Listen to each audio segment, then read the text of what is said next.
a war cry. Rikk-tikk-tikki-tikki-tikki-tchk to spark your imagination and bring a smile. Welcome to today's episode of Let's Get Foxy. I am your host Lacey, and we are going to be talking about Rudyard Kipling's Rikki-tikki-tavi today. So before we get too into the episode, don't forget to hit that like or follow button. That way you can find me again later. And if you weren't aware, I actually am on Patreon as well. And if you are looking for that link, it is included in today's episode. So, Kipling was born December 30th of 1865 in Bombay, which is modern-day Mumbai, India. He died January 18th, 1936 in London, England. He actually lived in India until the age of 6 when he was sent away to boarding school. He didn't return to India until 1882, where he actually lived as a journalist for 7 years before returning to England. He ended up marrying the love of his life and had children. He was a devoted father, and his love for his children influenced his work, both poetry and short stories. And he was actually a very successful poet and short story writer. He actually made very good money with his work. And Rikki-tikki-tavi was actually published as part of his short story collection, The Jungle Book, in 1894. And I found that to be very interesting because I didn't know that The Jungle Book was a short story collection.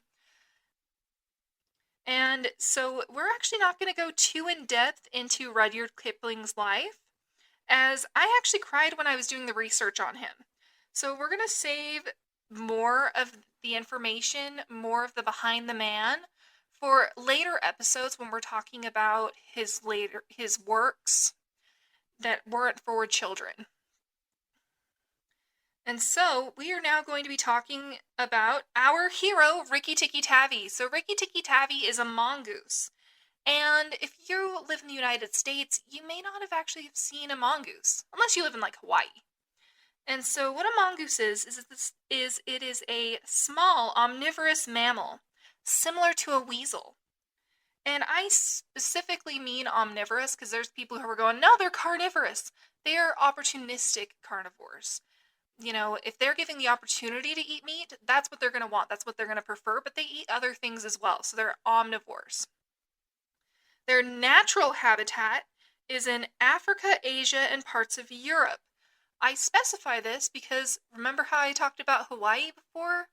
Hawaii actually has mongooses as well, and we're going to find out why here in just a few minutes. So there are 34 different species of mongoose, and of that 34, only 6 species are considered highly social. So that means, other than that, the other species live a very solitary lifestyle where they have their own established territories that they take care of. And our hero, Rikki-tikki, is what is known as an Indian gray mongoose.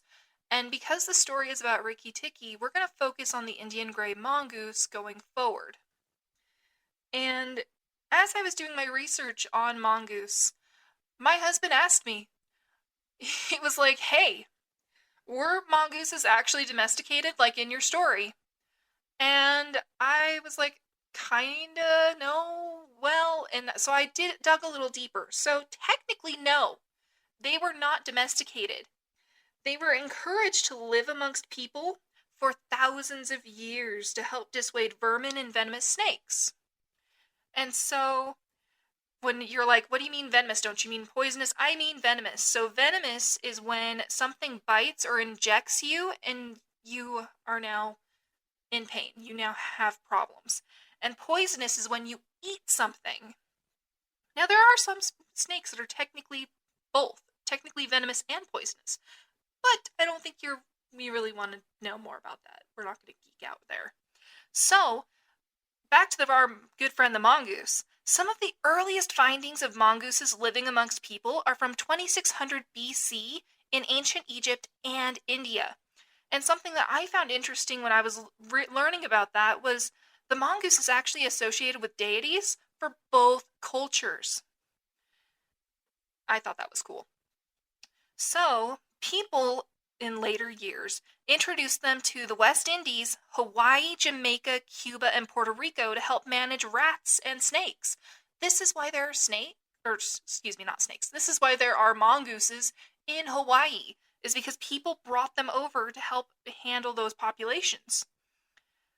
Today, however, the mongoose is actually considered a pest on some of the islands due to the influence on local ecosystems, because it's similar to releasing domestic cats.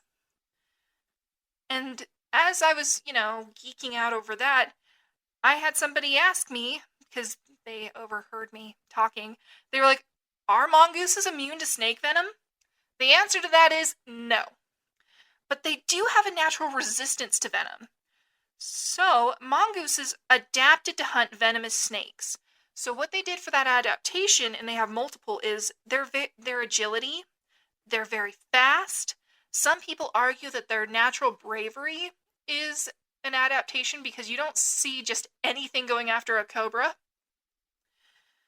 But the main adaptations that affect snake venom are they have mutated acetylcholine receptors. So what that means, without going too deep into the anatomy and the biology, is that their receptors are shaped slightly different. They have a slight structural difference.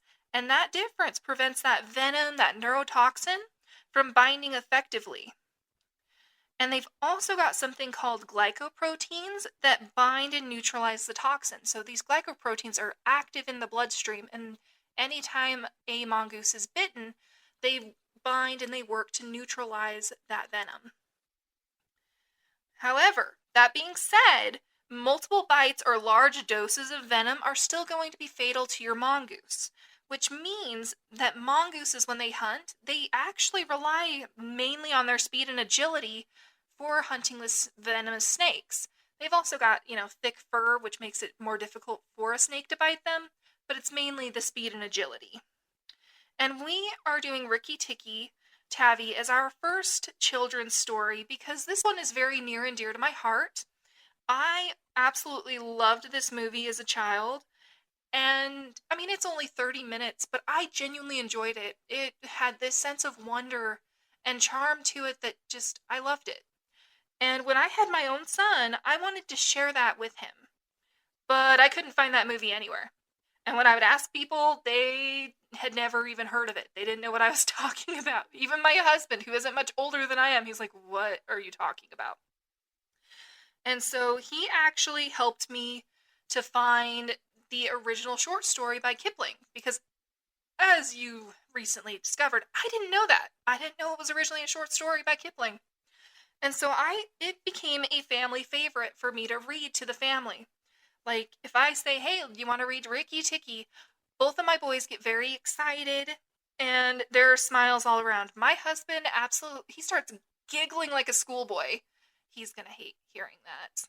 But he starts giggling like a schoolboy every time he hears that war cry, that Rikk-tikk-tikki-tikki. He gets so excited, so giddy, and he gets excited for what's going to come next.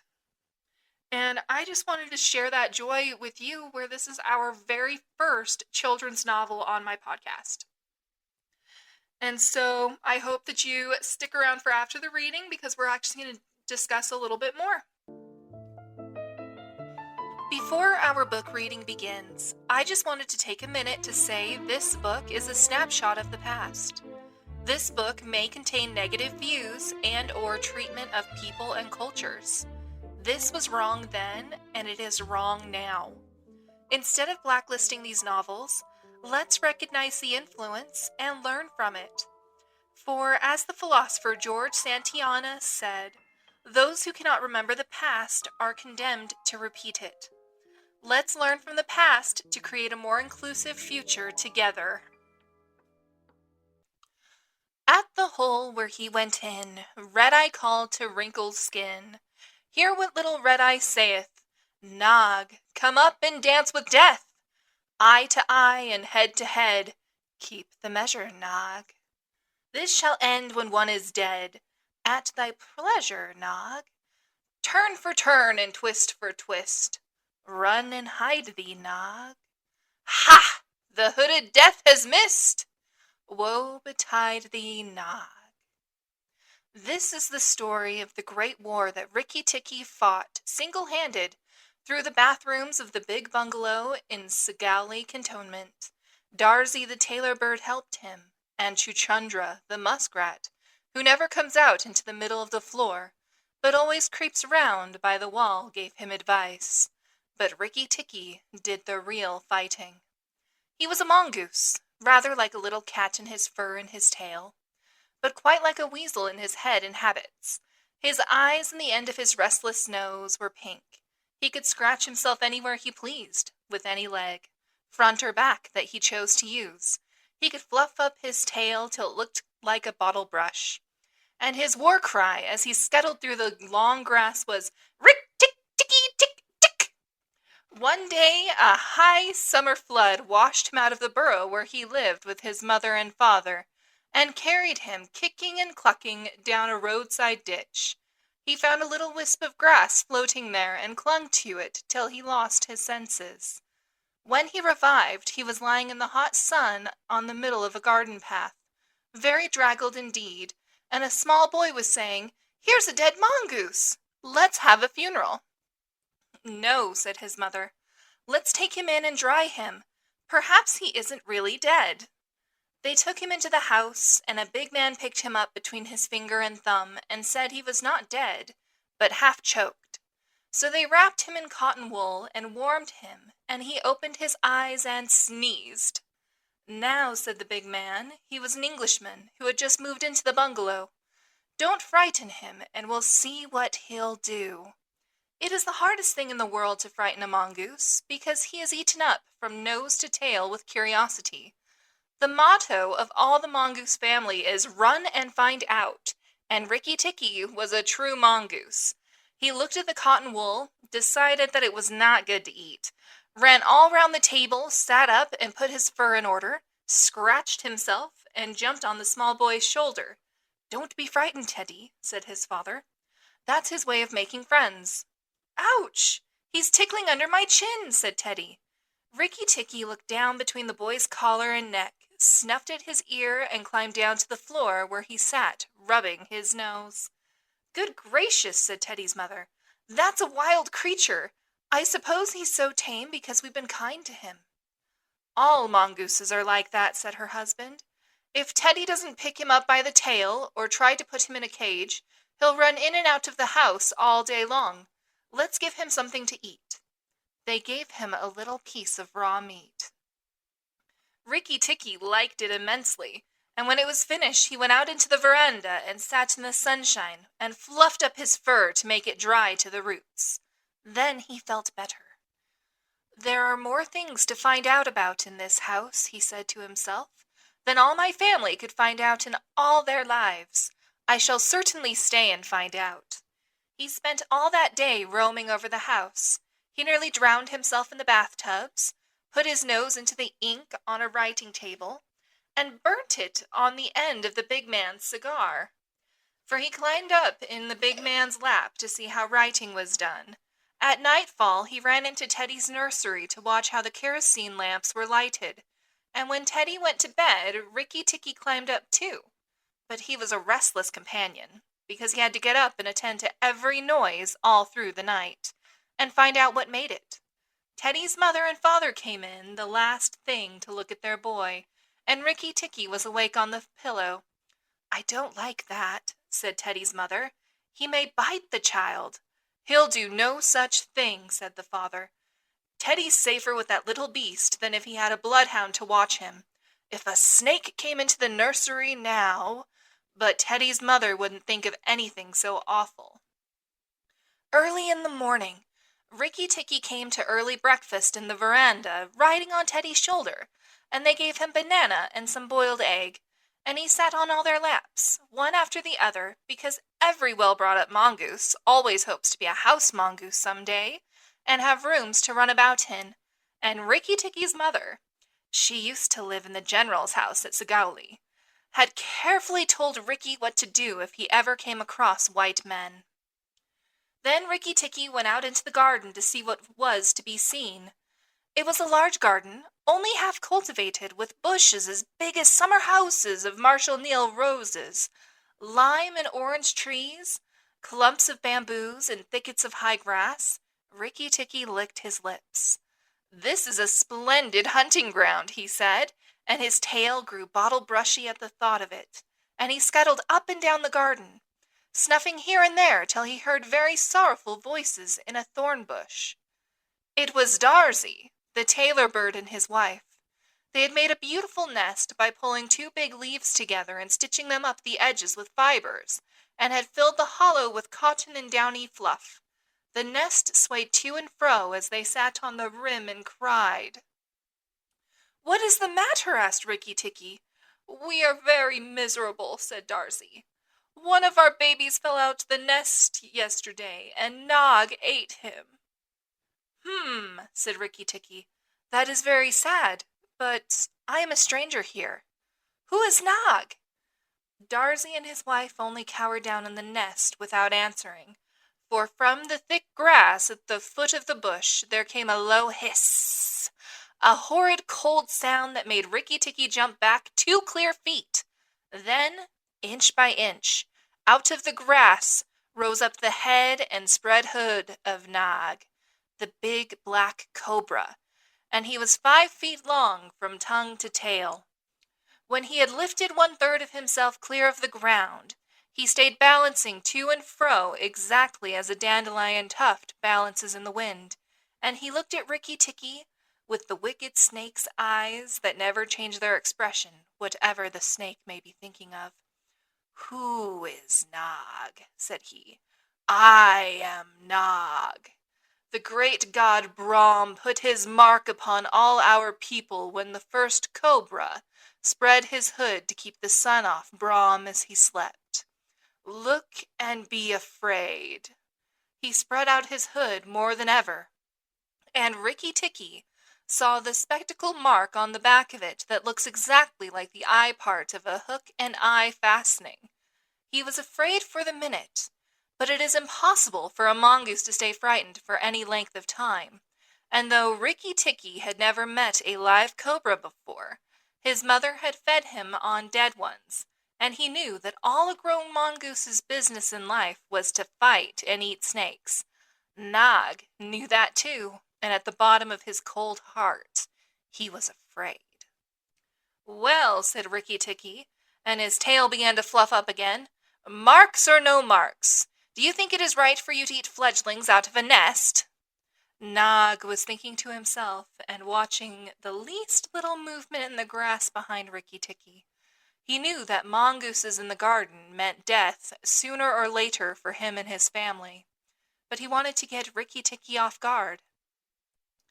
So he dropped his head a little and put it on one side.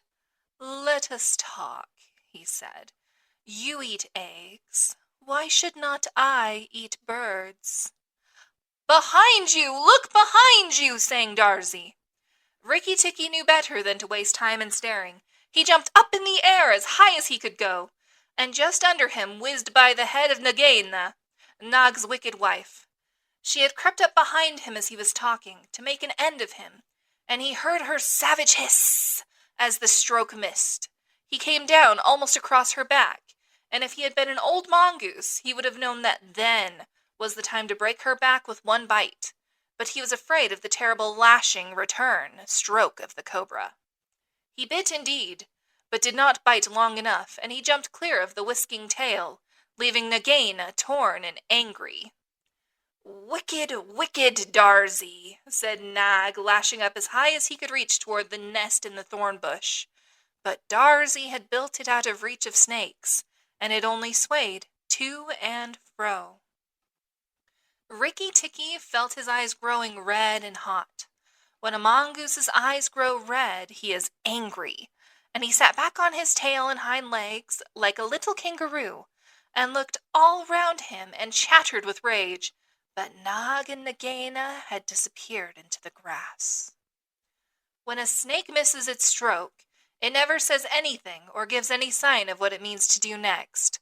Rikki-tikki did not care to follow them, for he did not feel sure that he could manage 2 snakes at once. So he trotted off to the gravel path near the house and sat down to think. It was a serious matter for him. If you read the old books of natural history, You will find they say that when the mongoose fights the snake and happens to get bitten, he runs off and eats some herb that cures him. That is not true. The victory is only a matter of quickness of eye and quickness of foot. Snakes blow against mongooses jump. And as no eye can follow the motion of a snake's head when it strikes, that makes things much more wonderful than any magic herb. Rikki-tikki knew he was a young mongoose, and it made him all the more pleased to think that he had managed to escape a blow from behind. It gave him confidence in himself, and when Teddy came running down the path, Rikki-tikki was ready to be petted.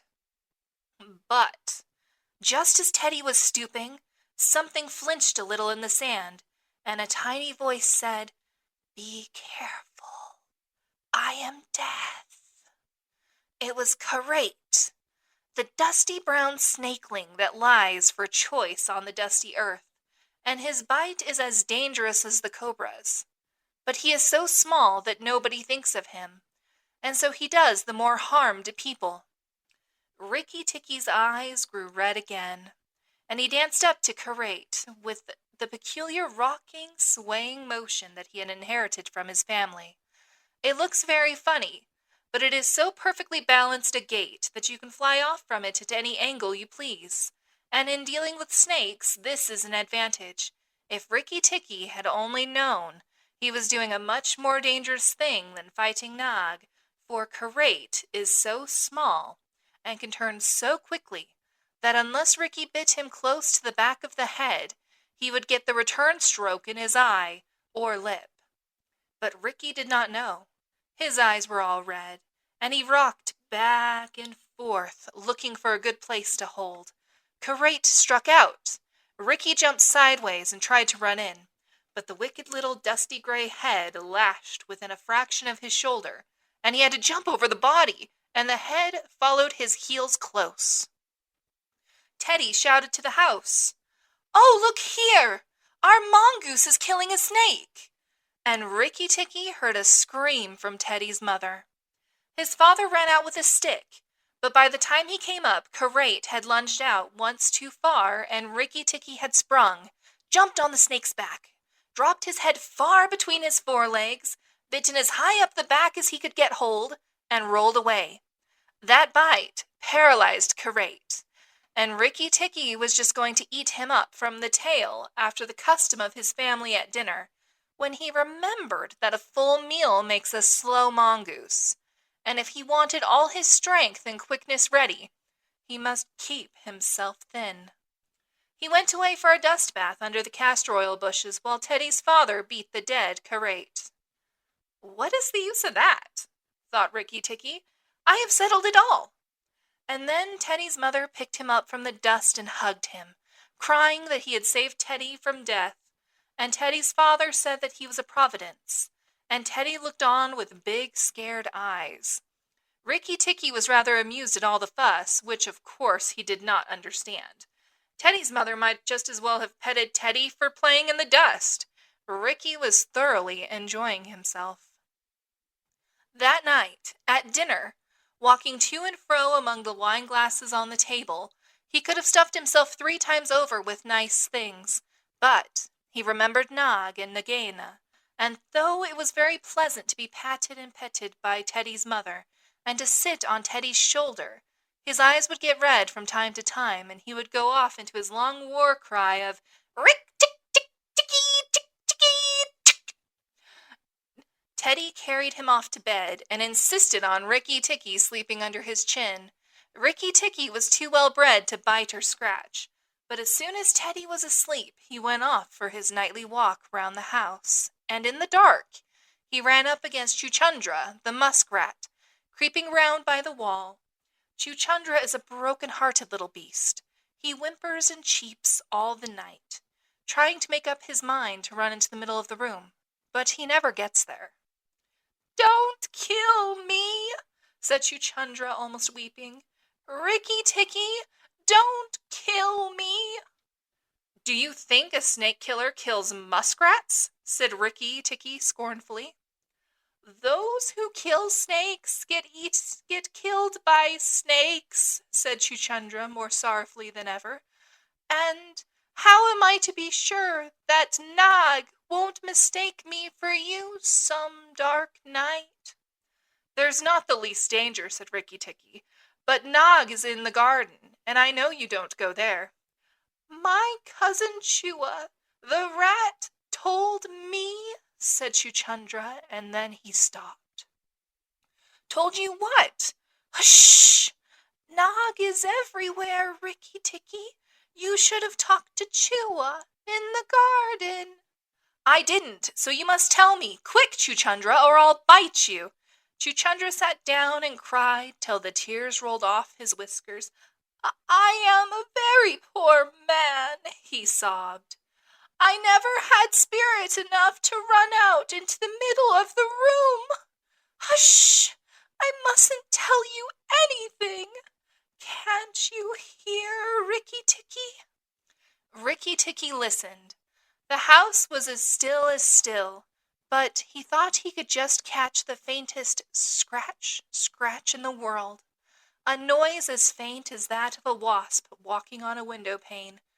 The dry scratch of a snake's scales on brickwork. That's Nog or Nagaina, he said to himself, and he's crawling into the bathroom sluice. You're right, Chuchundra. I should have talked to Chua. He stole off to Teddy's bathroom, but there was nothing there, and then to Teddy's mother's bathroom. At the bottom of the smooth plaster wall, there was a brick pulled out to make a sluice for the bath water, and as Rikki-tikki stole in by the masonry curb where the bath is put, he heard Nog and Nagaina whispering together outside in the moonlight.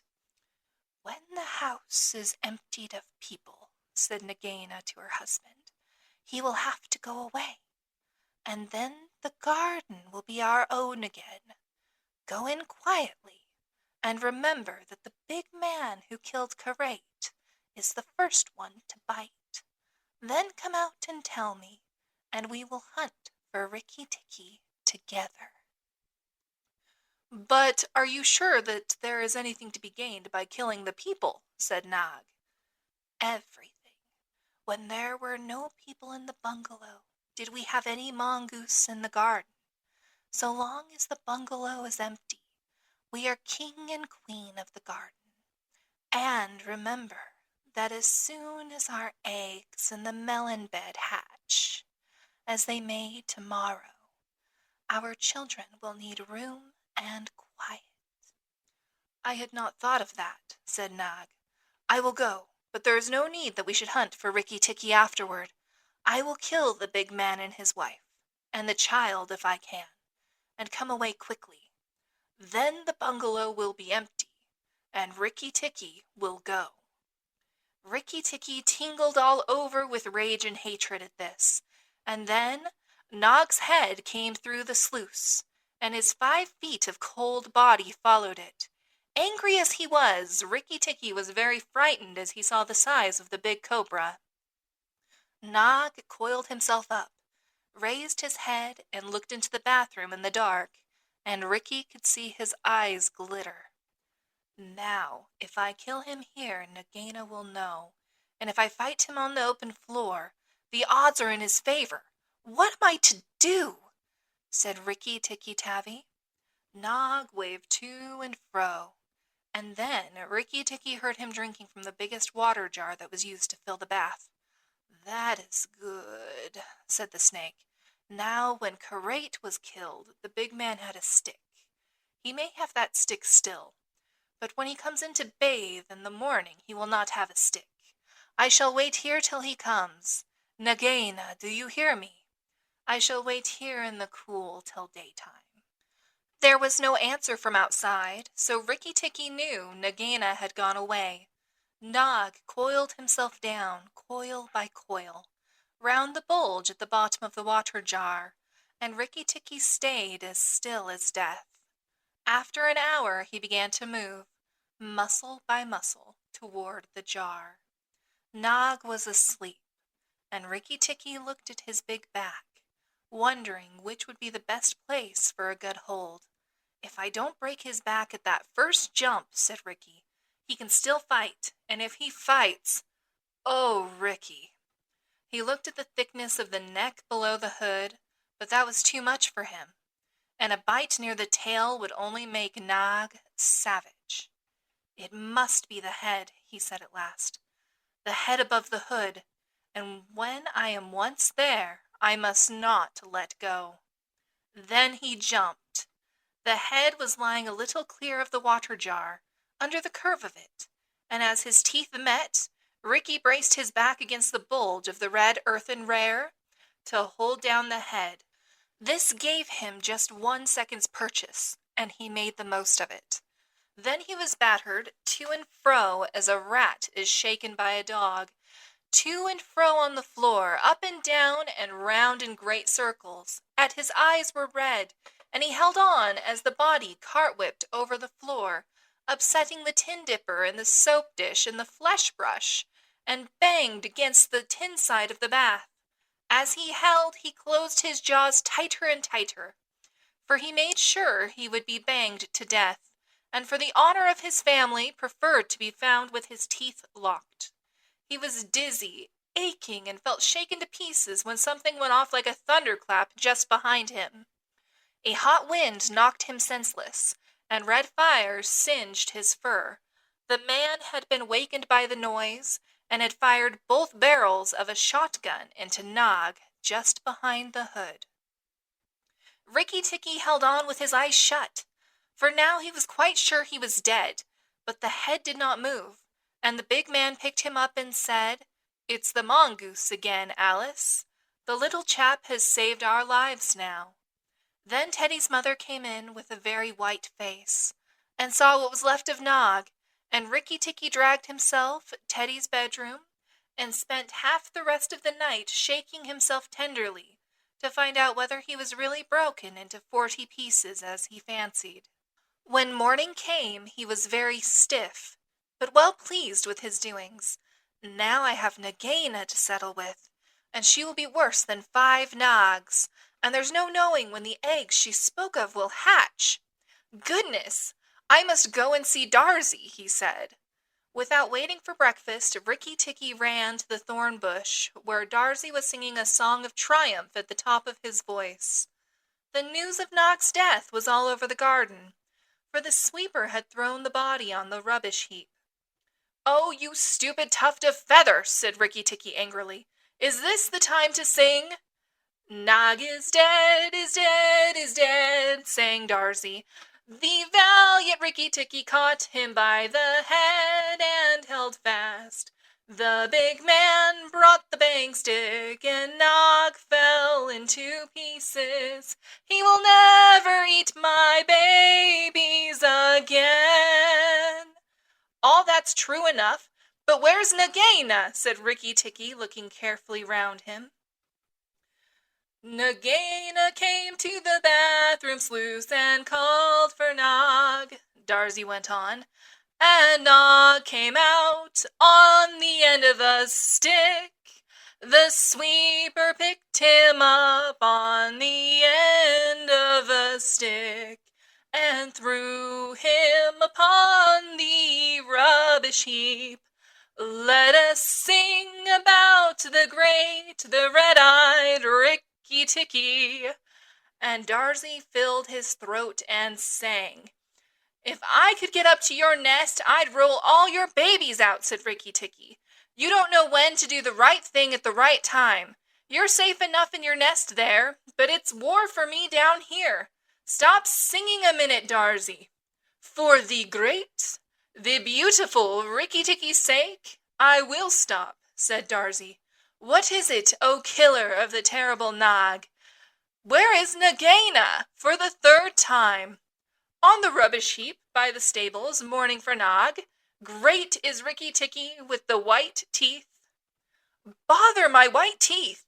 Have you ever heard where she keeps her eggs?" "In the melon bed, on the end nearest the wall, where the sun strikes nearly all day. She hid them 3 weeks ago." "And you never thought it worth while to tell me?" "The end nearest the wall, you said." "Rikki-tikki, you are not going to eat her eggs?" "Not eat exactly, no." "Darzy, if you have a grain of sense, you will fly off to the stables and pretend that your wing is broken, and let Nagaina chase you away to the bush. I must get to the melon bed, and if I went there now, she'd see me." Darzy was a feather-brained little fellow who could never hold more than one idea at a time in his head, and just because he knew that Nagaina's children were born in eggs like his own, he didn't think at first that it was fair to kill them. But his wife was a sensible bird, and she knew that cobras' eggs meant young cobras later on, so she flew off from the nest and left Darzy to keep the babies warm, and continue his song about the death of Nag. Darzy was very like a man in some ways. She fluttered in front of Nagaina by the rubbish heap and cried out, "Oh, oh, my wing is broken! The boy in the house threw a stone at me and broke it." Then she fluttered more desperately than ever. Nagaina lifted up her head and hissed, "You warned Rikki-tikki when I would have killed him. Indeed and truly, you've chosen a bad place to be lame in." And she moved toward Darzy's wife, slipping along over the dust. "The boy broke it with a stone!" shrieked Darzy's wife. "Well, it may be some consolation to you when you're dead to know that I shall settle accounts with the boy. My husband lies on the rubbish heap this morning, but before night the boy in the house will lie very still. What is the use of running away? I am sure to catch you. Little fool, look at me." Darzy's wife knew better than to do that, for a bird who looks at a snake's eyes gets so frightened that she cannot move. Darzy's wife fluttered on, piping sorrowfully and never leaving the ground, and Nagaina quickened her pace. Rikki-tikki heard them going up the path from the stables, and he raced for the end of the melon patch near the wall. There, in the warm litter about the melons, very cunningly hidden, he found 25 eggs, about the size of a bantam's eggs, but with whitish skin instead of shell. "I was not a day too soon," he said, for he could see the baby cobras curled up inside the skin, and he knew that the minute they were hatched that they could each kill a man or a mongoose. He bit off the tops of the eggs as fast as he could, taking care to crush the young cobras, and turned over the litter from time to time to see whether he had missed any. At last there were only 3 eggs left, and Rikki-tikki began to chuckle to himself, when he heard Darzy's wife screaming, "Rikki-tikki! I led Nagaina toward the house, and she has gone into the veranda, and oh, come quickly! She means killing!"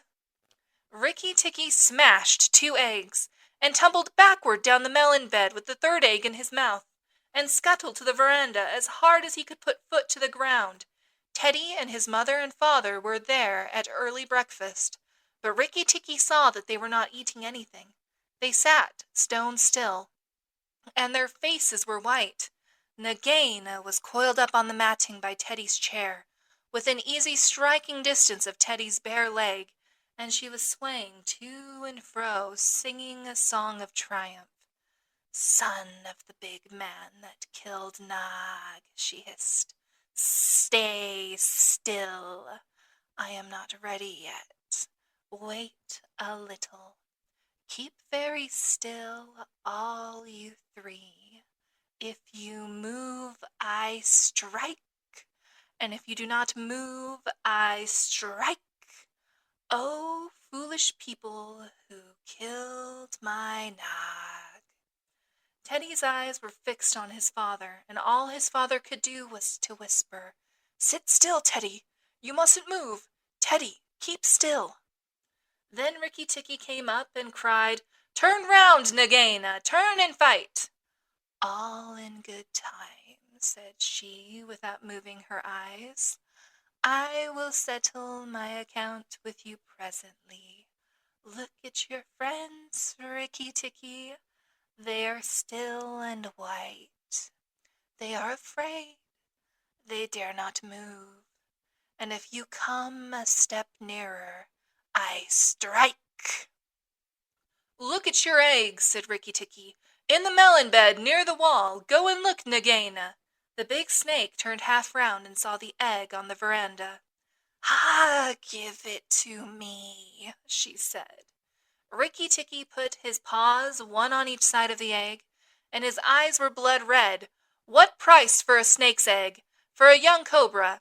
For a young king cobra? For the very last of the brood? The ants are eating all the others down by the melon bed." Nagaina spun clear around, forgetting everything for the sake of the one egg, and Rikki-tikki saw Teddy's father shoot out a big hand, catch Teddy by the shoulder, and drag him across the little table with the teacups, safe and out of reach of Nagaina. "Tricked, tricked, tricked, Rikk-tikk-tikki-tikki-tikki," chuckled Rikki-tikki. "The boy is safe, and it was I that caught Nag by the hood last night in the bathroom." Then he began to jump up and down, all 4 feet together, his head close to the floor. "He threw me to and fro, but he could not shake me off. He was dead before the big man blew him in two.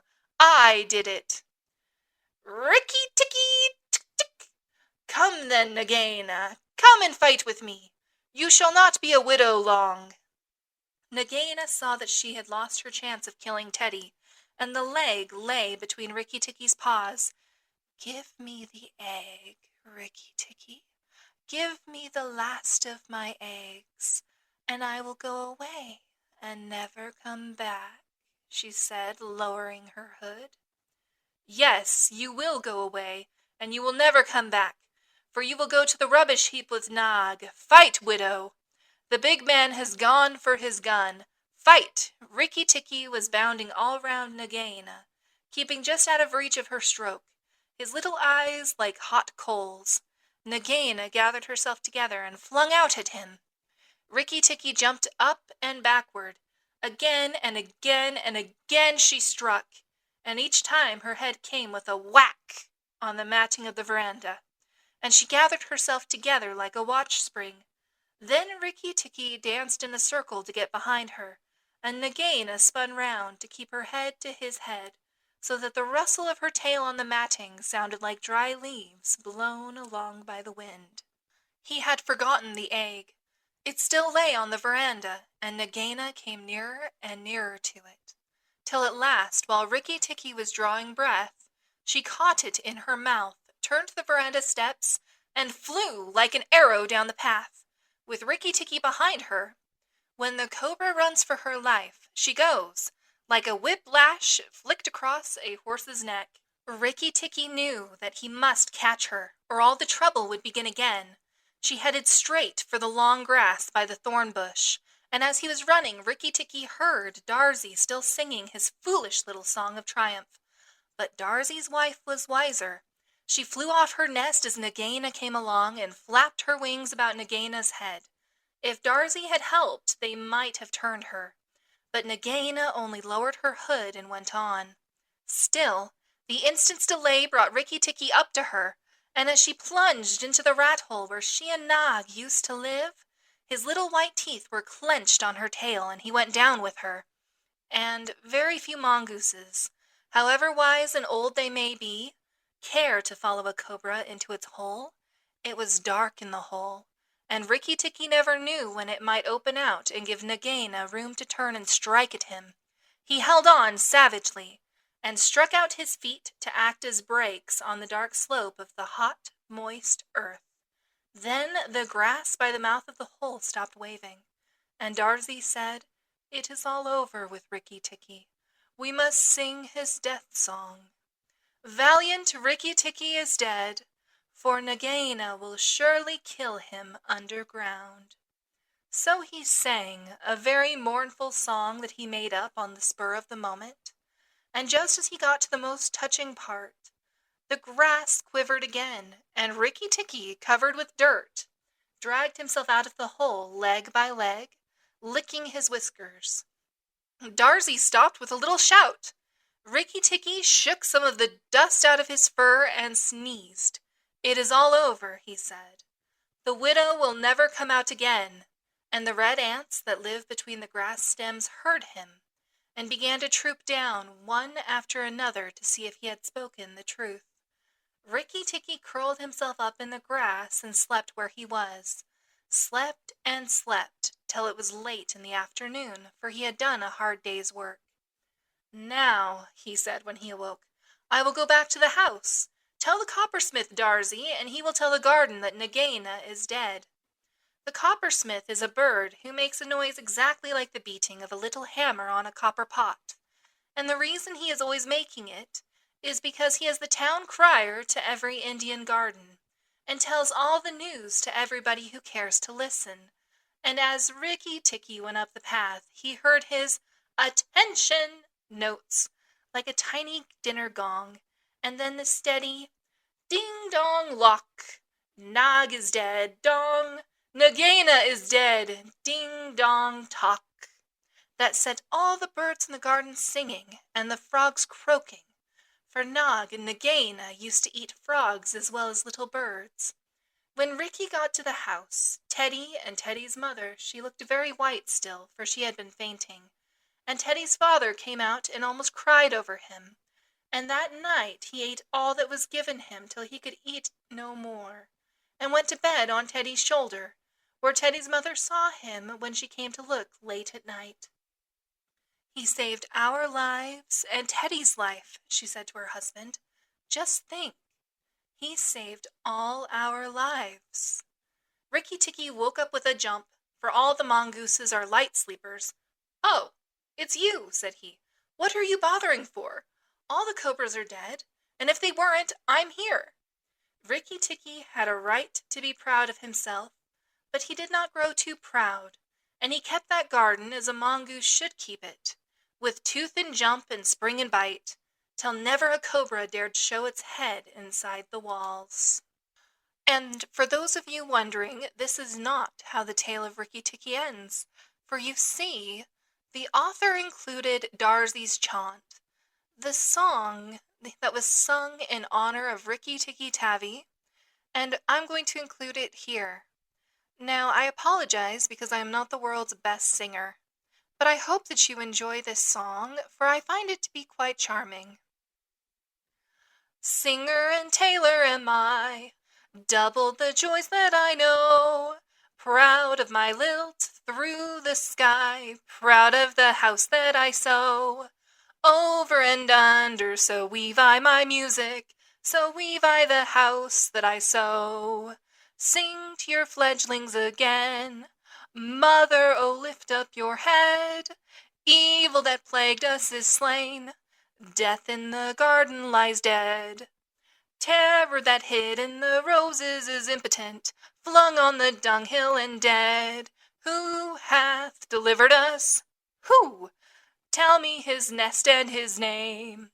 Rikki the valiant, the true, Tikki with eyeballs aflame. Rikk-tikki-tikki, the ivory-fanged, the hunter with eyeballs aflame. Give him the thanks of the birds, bowing with tail feathers spread. Praise him with nightingale words, nay, I will praise him instead. Here, I will sing you the praise of the bottle-tailed Rikki, with eyeballs of red. Here, it is said, Rikki-tikki interrupted, and the rest of the song is lost. And thus ends the tale of Rikki-tikki-tavi.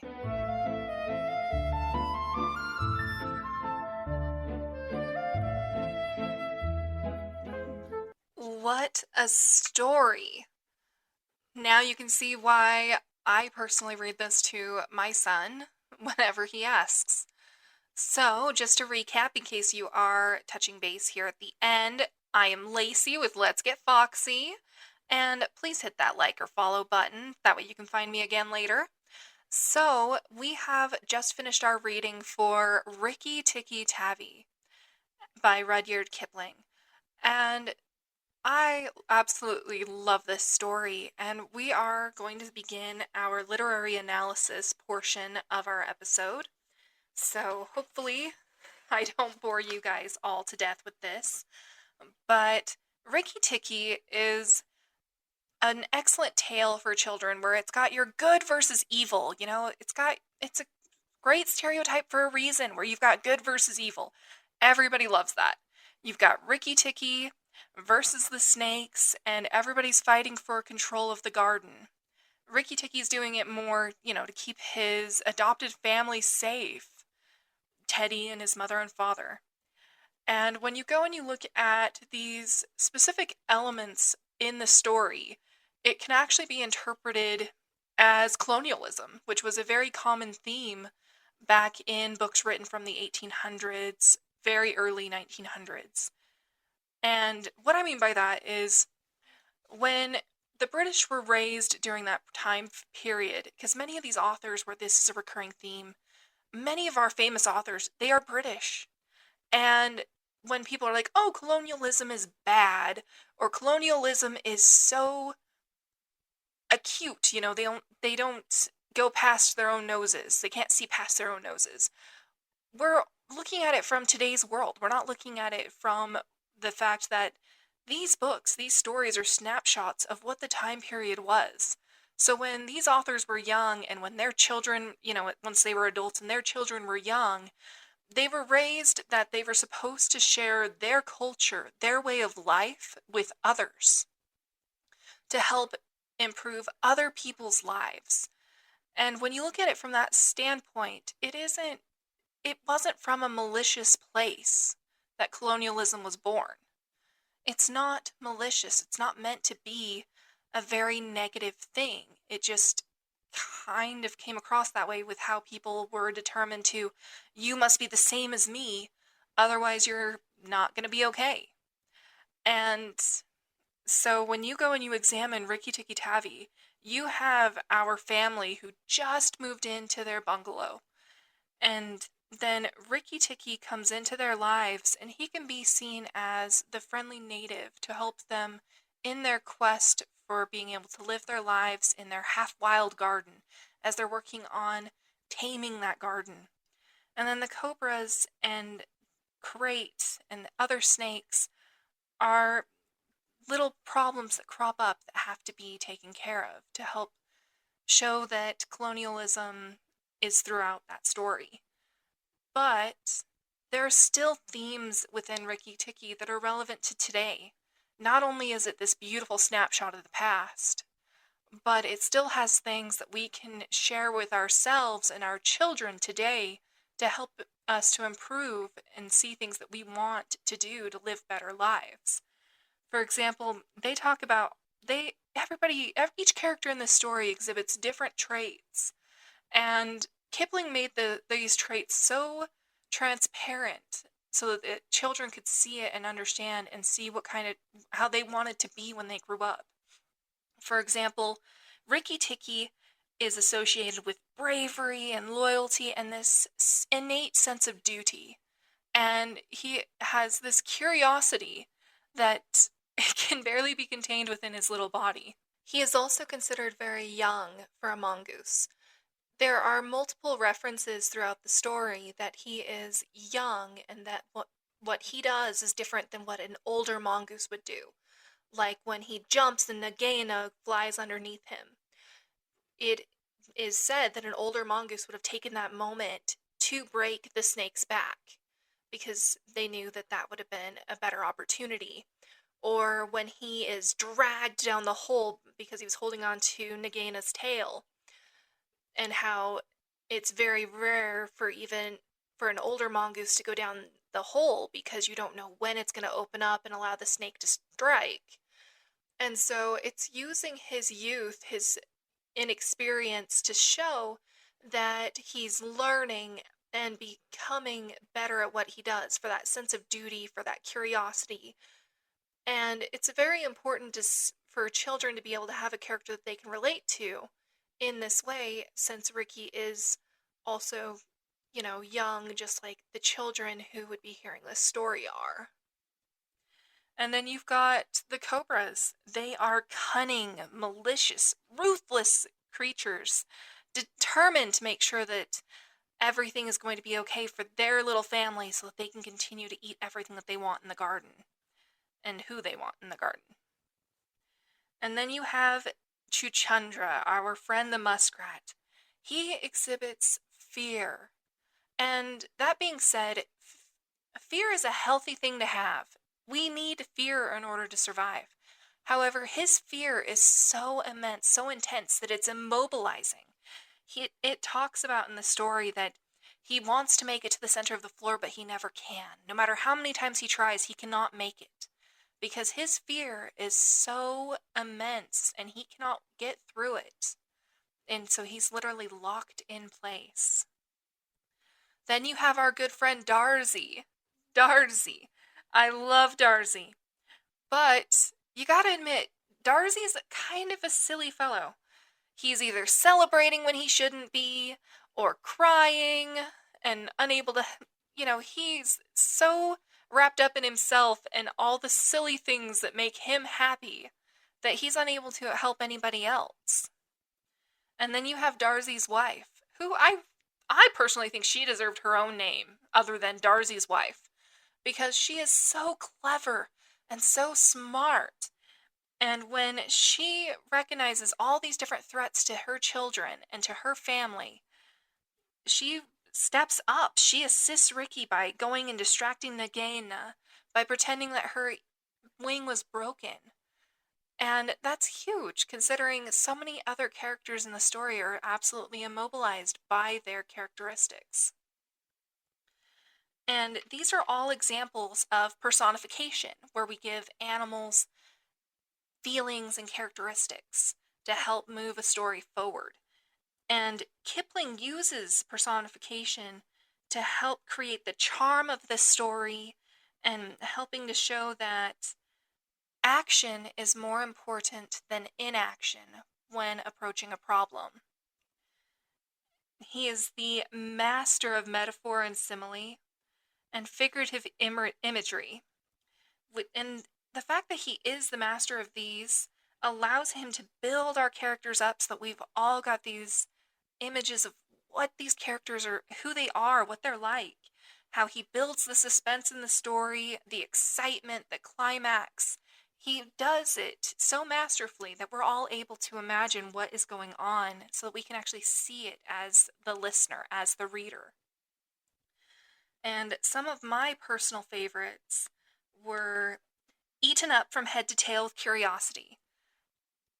We've all got a cat or a dog that have been part of our lives, and so we can literally imagine from the tip of Rikki's nose to the tip of his tail that he can barely contain the curiosity at this statement, instead of him just saying the mongoose was curious or Rikki was curious. He used this phrasing to help build a dimension to his character, to build a layer, so that we're able to better understand who Rikki is.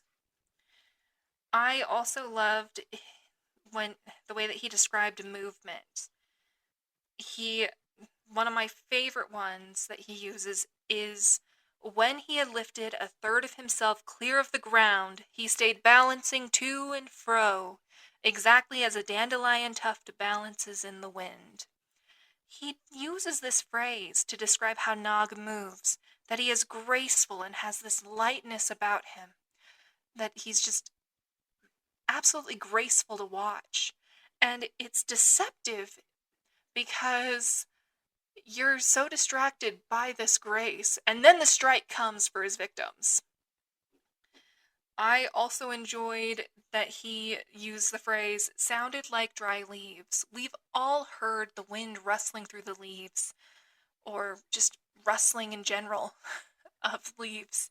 And he uses that phrase to describe that rustling sound from Nagaina's tail as she moved, so that it helps to create this element in the story. And he also uses the term when Rikki-tikki is supposed to be listening for the snakes because they're up to no good. Scratch, scratch. And he could have just said, listened intently and he heard a faint sound. But no, he talks about Rikki needing to strain himself to hear, and then it was the faintest scratch, scratch, which makes it so that you, as the listener, you get this sense of calm, and then you start to strain yourself, trying to listen for that next part to come. Because what is that? What is it? What's coming next? He builds that suspense so that And it's just so masterful in the way that he does, so that it keeps you hanging on the story. His use of descriptions with all throughout the story helps to build such a delightful tale, first and foremost. But it's able to also insert the undertones that are still relevant to today. You see, and this has gotten me in trouble before, but if you go and you dig a little bit deeper into the story, look at the cobras. The cobras can actually be a metaphor for life's problems.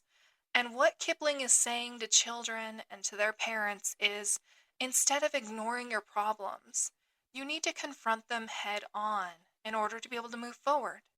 And he does it in such a delightful way that you don't feel like you're being preached to. You don't feel like you're going through a life lesson. He makes it fun, but you're still able to pick up on, you need to confront the problem because that's a healthier way to move forward. And I think that that's incredibly important, which is why I read this to my son and to my husband whenever they ask. And honestly, this is such a wonderful story. I genuinely hope that it was able to help you connect with your own inner child a little bit, because in today's world, we've lost sight of the important things. Life is always so busy, go, go, go.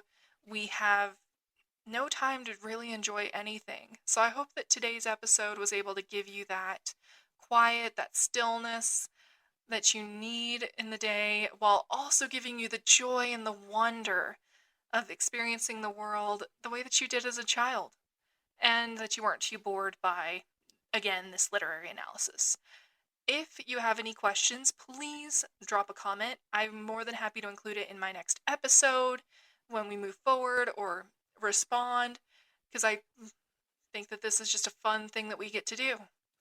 Thank you so much for tuning in. I'll talk to you later.